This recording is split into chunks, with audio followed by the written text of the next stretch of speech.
Hey everyone, welcome back to Smart English Podcast, the podcast where you don't just learn English, you learn how to speak English naturally. I'm James. And I'm Emma. We're excited to have you with us today. Now, let me ask you something. Have you ever noticed that you keep using the same English phrases again and again? Maybe you always say, I want this. I want that. I want to do this. Don't worry. Almost every English learner does this. And the good news is, you don't need complicated words to sound more fluent. You just need better, more natural expressions. In today's episode, we're going to replace the phrase I want with 5 powerful alternatives that native English speakers use in real conversations. You'll learn how to make polite requests, how to express your dreams and goals, how to sound more confident, and how to make your English conversations feel more natural. We'll also practice real-life examples together. So, by the end of this episode, you'll have new phrases you can start using immediately. So grab your notebook, relax, and let's improve your English step by step. Let's start with the first expression. Instead of saying, I want, try saying, I'd like. This is one of the most useful phrases in English. It's polite, friendly, and something native speakers use every single day. So if I'm ordering at a cafe, instead of saying, I want a coffee, I should say, I'd like a coffee, please. Exactly! It sounds much more natural and respectful. You'll hear it in cafes, restaurants, hotels, shops, and even in business meetings. Let's listen to a real conversation. Good morning. I'd like a cappuccino, please. Certainly. Would you like anything to eat? Yes, please. I'd like a chocolate muffin. Great choice. Your order will be ready in just a few minutes. That sounds so much better than saying, I want a cappuccino. It really does. And remember, you can use I'd like for more than just food or drinks. For example, I'd like to ask you a question. I'd like to speak with the manager. I'd like to learn English more fluently. I'd like to know more about this job. These expressions sound polite, professional, and confident. Let me give it a try. I'd like to improve my English every day. How was that? Perfect! That's exactly how native speakers say it. Now it's your turn. Repeat after us. I'd like a cup of coffee. I'd like to learn English. I'd like to ask a question. Excellent! If you repeated all 3 sentences, you're already sounding more natural. Great job. Now let's learn another expression that native speakers use all the time. Excellent job. Now let's move on to our second expression. I'd love. This expression is stronger than I'd like. Use it when you're genuinely excited about something, or when something sounds really enjoyable. So instead of saying, I want to visit Paris, I can say, I'd love to visit Paris. Exactly! That sounds much more enthusiastic. Native speakers use I'd love when they're talking about dreams, plans, invitations, or things they really enjoy. Here are a few examples. I'd love to learn another language. I'd love to meet my favorite singer. I'd love to travel around the world. I'd love to live by the beach someday. What if I'm talking about food? Can I say, I'd love some ice cream? Absolutely! That's a very common expression. You can also say, I'd love a cup of coffee. I'd love some pizza. I'd love a day off. Now, let's hear a real conversation. Hey, Emma, would you like to watch a movie tonight? I'd love to. What are we going to watch? How about a comedy? That sounds perfect. I'd love to watch something funny. Did you notice the difference? Emma didn't say, I want to watch a movie. She said, I'd love to. It sounds warmer, friendlier, and much more natural. Let me practice. I'd love to improve my English. I'd love to visit London one day.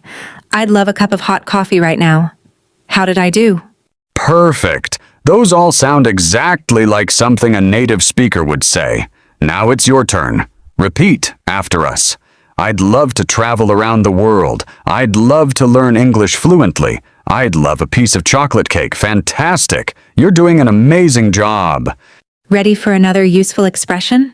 Perfect. Those all sound exactly like something a native speaker would say. Now it's your turn. Repeat after us. I'd love to travel around the world. I'd love to learn English fluently. I'd love a piece of chocolate cake. Fantastic. You're doing an amazing job.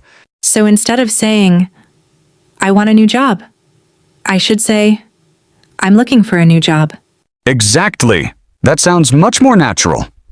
Native speakers use this expression every day. For example, I'm looking for a good restaurant. I'm looking for a new apartment. I'm looking for an English teacher. I'm looking for a way to improve my pronunciation. What if I can't find my phone? Can I say, I'm looking for my phone? Yes, that's a perfect example. You can also say, I'm looking for my glasses. I'm looking for my wallet. I'm looking for my keys. Now, let's hear a real-life conversation. Excuse me, I'm looking for the train station. Could you help me, please? Of course, go straight ahead. Turn left at the traffic lights, and you'll see the train station right next to the bank. Perfect, thank you so much. You're very welcome. Have a wonderful day. Did you notice the difference? Emma didn't say, I want the train station. She said, I'm looking for the train station. That's exactly how native speakers ask for directions. Let me practice. I'm looking for a good English podcast. I'm looking for a new laptop. I'm looking for my keys. How did I do? Excellent. Every sentence sounded completely natural. Now it's your turn. Repeat after us. I'm looking for a new job. I'm looking for my phone. I'm looking for a good place to study. Fantastic. You're learning expressions that native speakers use every day. Ready for the next one? Excellent work. You've already learned 3 natural alternatives to I want. Now it's time for expression number 4. I'm thinking about. We use this expression when we're considering an idea, but we haven't made a final decision yet. It's a great way to talk about future plans, possibilities, or something you're still deciding. So instead of saying, I want to start a business, I can say, I'm thinking about starting a business. Exactly. That sounds much more natural. Native speakers use this expression all the time. Here are a few examples. I'm thinking about buying a new phone. I'm thinking about taking an English course. I'm thinking about moving to another city. I'm thinking about changing my job. I'm thinking about learning to cook. So if I haven't decided yet, this is the perfect expression? That's right. It tells people you're still considering your options. Now let's listen to a real conversation. Hey, Emma, what are your plans for this weekend? I'm thinking about going to the beach. The weather looks beautiful. How about you? I'm thinking about staying home, watching a movie, and getting some rest. That sounds like a perfect weekend. Did you notice? Neither of us said, we're definitely going. We simply shared our ideas. That's why I'm thinking about is so useful. Let me practice. I'm thinking about learning Spanish. I'm thinking about joining a gym. I'm thinking about reading a new book this month. How is that? Excellent. Those all sound completely natural. Now it's your turn. Repeat after us. I'm thinking about buying a new laptop. I'm thinking about improving my English. I'm thinking about traveling next year. Fantastic. You're sounding more and more like a native English speaker. We've reached the final expression. All right. We've reached our 5th and final expression. I feel like this is one of the most common expressions in everyday English. Native speakers use it all the time when they're talking about their mood, what they want to do, or what they're craving at that moment. So instead of saying, I want pizza, I can say, I feel like eating pizza. Exactly! That sounds much more natural. Here are a few more examples. I feel like watching a movie tonight. I feel like going for a walk. I feel like having a cup of coffee. I feel like staying home today. I feel like listening to some music. I've heard this expression in so many movies and TV shows. Now I finally know when to use it. That's right. It's a phrase you'll hear every day in real English conversations. Now let's listen to a short dialogue. Hey, Emma. What do you feel like doing after work? I feel like going to a cafe.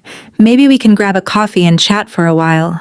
That sounds great. I actually feel like trying that new cafe downtown. I've heard it's really good. Perfect. Let's go there after work. Did you notice the difference? We didn't say, I want to go to a cafe. Instead, we said, I feel like going to a cafe. That's how native speakers usually talk about their mood, their cravings, or what they feel like doing at that moment. Let me practice. I feel like learning English. I feel like listening to music. I feel like eating some ice cream. How is that? Perfect. Those all sounded completely natural. Now it's your turn. Repeat after us. I feel like drinking a cup of tea. I feel like watching a movie tonight. I feel like practicing my English every day. Fantastic. You've just learned 5 expressions that will make your English sound much more natural. Great job. Now let's do a quick review of everything we've learned today. Fantastic work! You made it to the end of today's lesson. Before we finish, let's do one quick review. Today, you learned 5 natural alternatives to the phrase, I want. Instead, you can say, I'd like, I'd love, I'm looking for, I'm thinking about, I feel like. These are expressions that native English speakers use every single day. Now it's time for a quick challenge. Listen carefully. James will say a sentence using I want. Your job is to change it into a more natural expression. Ready? Let's begin. Number 1, I want a cup of coffee. A more natural answer is, I'd like a cup of coffee, please. Number 2, I want to visit Japan. A better answer is, I'd love to visit Japan someday. Number 3, I want a new job. You can say, I'm looking for a new job. Number 4, I want to start a business. A natural way to say it is, I'm thinking about starting a business. Excellent! How many answers did you get right? 2, 3, or all 4? Let us know in the comments. Remember, fluent English isn't about using big or difficult words. It's about choosing the expressions that sound natural. The more you practice these phrases, the more confident you'll become. Here's a small challenge for you. Today, try using at least one of these expressions in a real conversation, or write a sentence with it in the comments below. We'll be reading your answers. And if today's lesson helped you, please support the channel by giving this video a thumbs up. Subscribe to Smart English Podcast and turn on the notification bell so you never miss a new English lesson. Thank you so much for spending your time with us today. Keep learning, keep practicing, and most importantly, keep speaking English with confidence. We'll see you in the next episode of Smart English Podcast. Until then, take care, stay curious, and have an amazing day. Bye, everyone!